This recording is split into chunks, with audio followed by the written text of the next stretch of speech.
Hey, what's up, Chicago, and welcome back to another episode of Speak Your Mind Radio. I'm your hostess with the mostest, Queen Star, aka Ms. Hip Hop. And today I'm doing a film review on the movie Belle.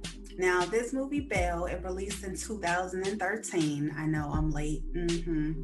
Okay, and this film was about Dido Elizabeth Belle, okay? And she was a British heiress and a member of the Lindsay family of Evelix, okay? She was born into slavery and called illegitimate, excuse me. Okay, and her mother, Maria Belle, was an African slave in the British West Indies, okay? And her father was Sir John Lindsay, a British career naval officer who was stationed there. Okay, so we all know what little army brats do. You know, you go off to the army and you meet somebody like right there on your home base in whatever country that you're in, like like they did in Red Tails, the movie with Michael B. Jordan. Okay, so yeah, this movie, y'all, it was really, really good because what it was about was the Zong Massacre.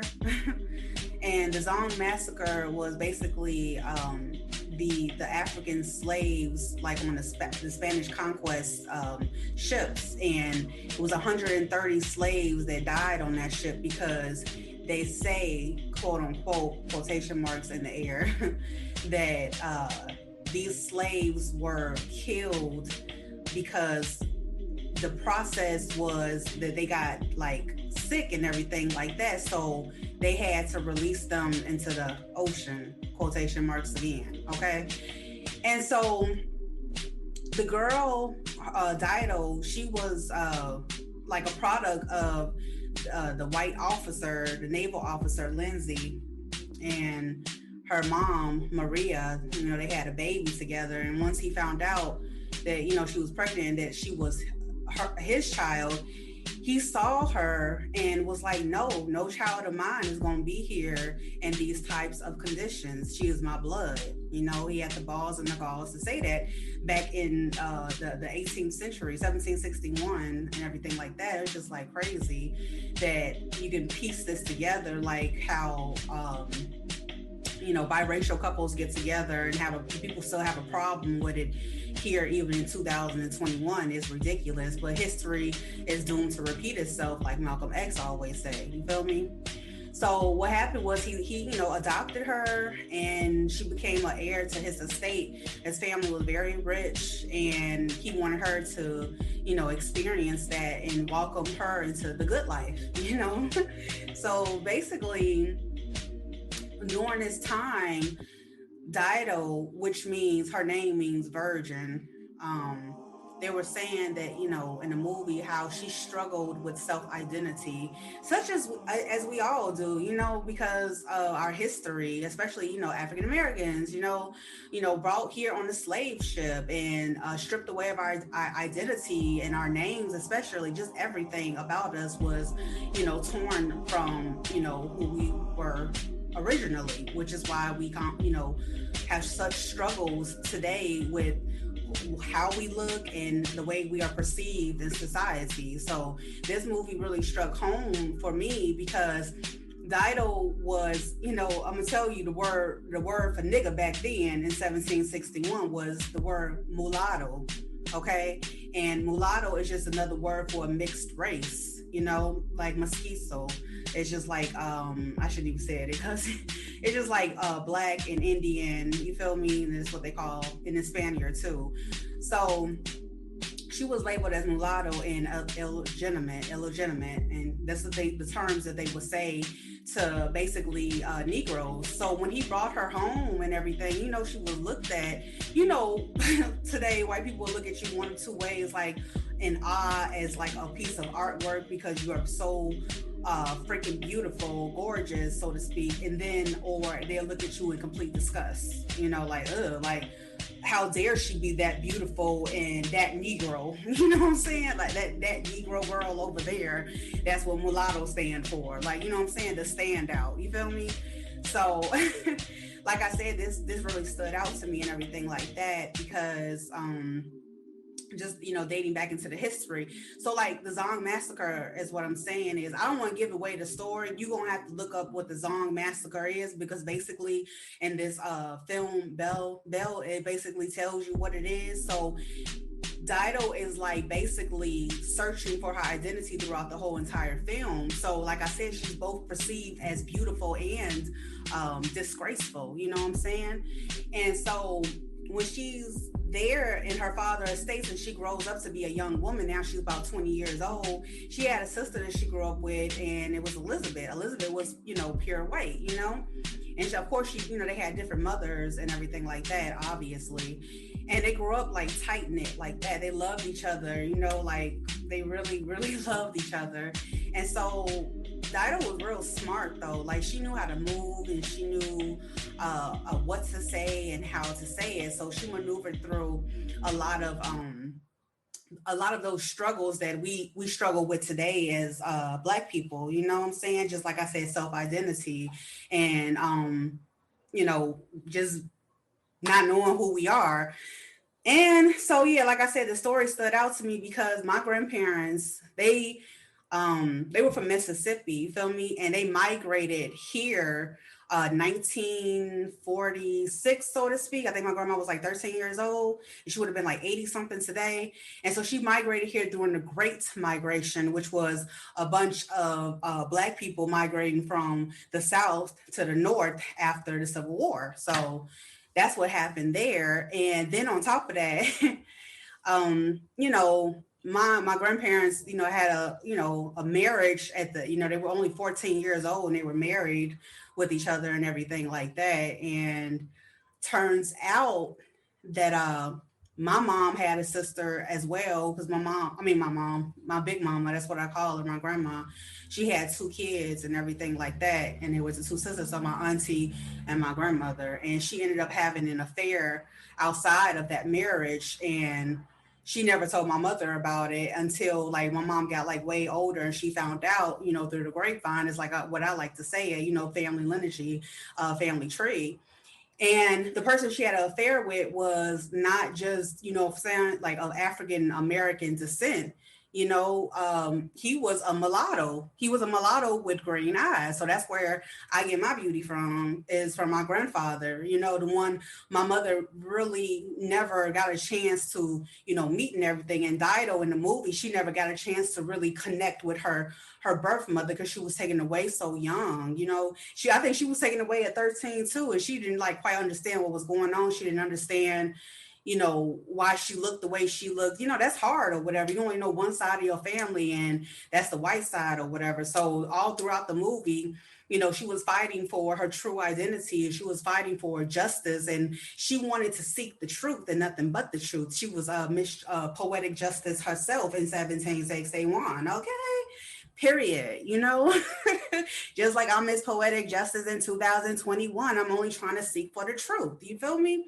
So that's why I understood the film so well. And it was just a lot of little hidden messages in there that I can't explain really, but just know the same dynamics that are here today were back then too, that they were fighting for. As a matter of fact, the Zong massacre was the first step to the oh God, I can't say it, to get rid of slavery, but I can't say it, but they were trying to get rid of slavery, you feel me? So I thought that was like really good and everything like that, just to, see that on film. And so when she would, see a Black woman, she would identify with her immediately, like, oh, wow, I feel good. One time she was in the bedroom, trying to do this hair, and she didn't know what she was doing. So the Black maid came in, she was like, I could help you with that. And she just looked at her like, and she said, start from the bottom. So she started combing her hair from the bottom. Then they showed, a little scene where the maid was actually helping her with her hair. So, that's why it was so cool to see that, like, she was connecting both sides, and her journey in her life and her lifetime span was to connect with who she was in the present moment. And that's one reason why we're sent on this earth and we're in this time presence is one is to discover your true identity, especially for African Americans, just Black people in general all around the world. You feel me? And two, to love, what I'm saying, to be loved and to love. And like I said, find your purpose. I'm not saying that's all that we're here for, but some of those things I just said could take a lifetime.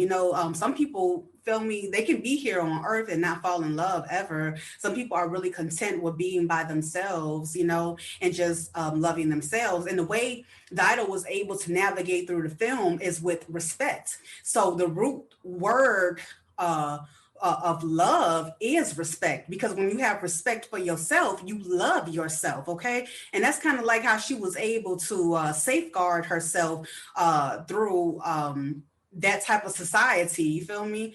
She knew, like I said, when to speak and when to stay still, when to move and when to be quiet. I know I said that backwards, but yeah, that's what it is. So okay, so yeah, I want you guys to go check out this film. I know I didn't get much into the characters, so to speak, and the actors and everything like that, but I felt like the storyline itself was enough to make you jump up and say, "Ooh, let me go watch this movie." Even though it was like freaking 8 years ago that it came out. I was like, I'm so late, y'all. But I'm so happy that I was able to watch it. And if you are interested in that movie, I would go watch the series that used to come on HBO. It was the Anne Rice series, and it was called Saints, Feast of All Saints, and that's like a whole different combination too. That was more closer to the cotton fields of slavery. You know what I'm saying? Like where you had what's his name, Willie Lynch or whatever, just said to try to pin light-skinned blacks, so to speak, against darker blacks or whatever. So the darker blacks would be in the field, and the light-skinned niggas, basically, you feel me, will be in the house, still, doing duties and stuff like that, and basically getting messed with from the slave master. And that's how we came up with all these mulatto children, so to speak, these illegitimate children that look like me.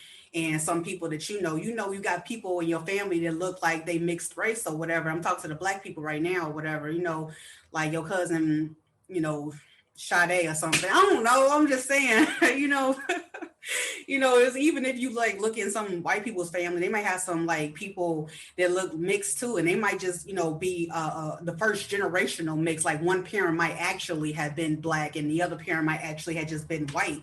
Or you're gonna have one Black parent and one mixed parent, and just the DNA just comes out so crazy. Y'all know the saying, "One drop of blood makes you Black," and basically we're all Black. We just came from different hemispheres and climates, and some of us stayed in caves where we were pale. It's a long story, okay?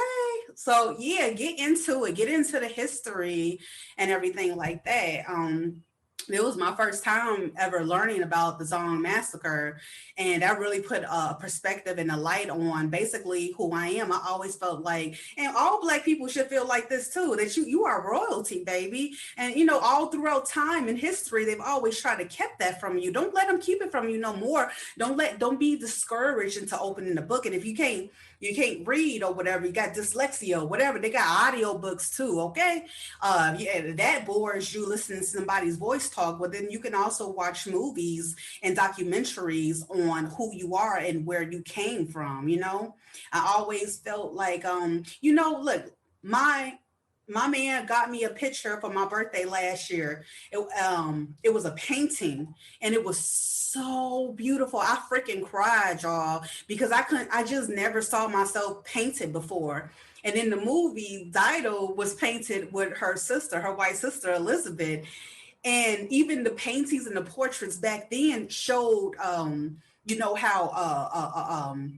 what's that word called?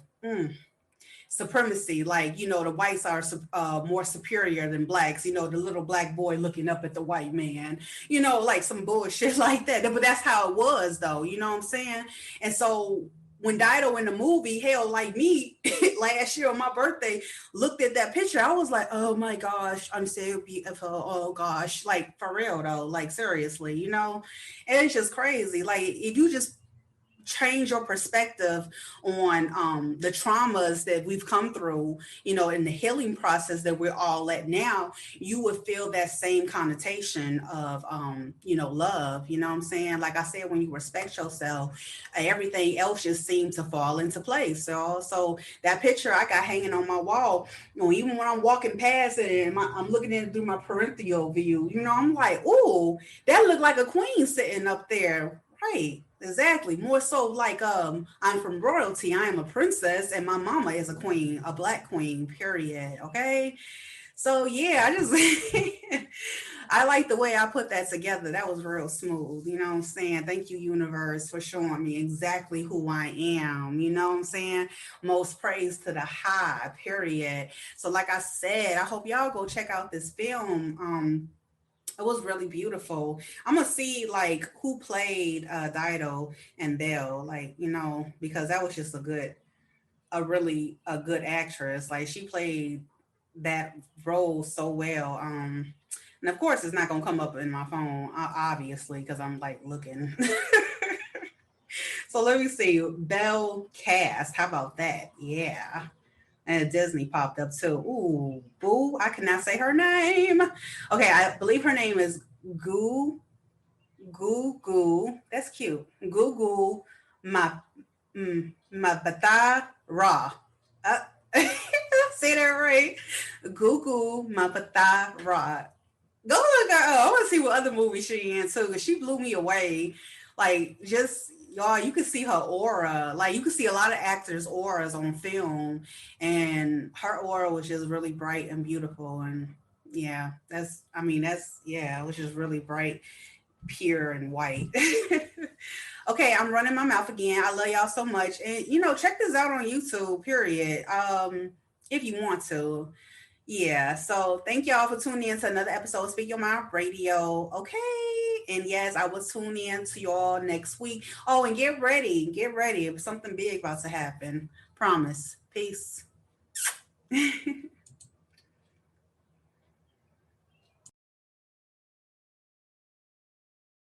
We're not against rap.